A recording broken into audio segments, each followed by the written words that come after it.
Welcome to MarineMax of Wrightsville Beach. My name is Dean Ashton, and today we're going to walk through a brand new 2026 Boston Whaler 130 Super Sport. As you can see, the boat has the Abaco blue hull with chrome graphics. It does come equipped with the galvanized trailer. Up in the bow of the boat, you have a locker for designated anchor storage.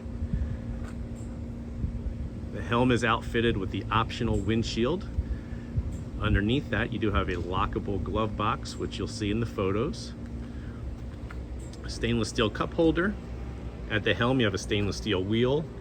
This is outfitted with the dash applique option. Nice full width bench seat with 2 cup holders. Plenty of room behind the helm seat bench to give you storage for towel bags, beach chairs.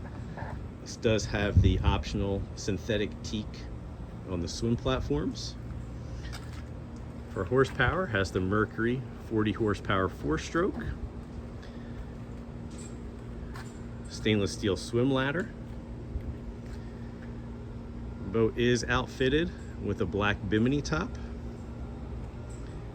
It's a real quick look at our 2026 Boston Whaler 130 Super Sport.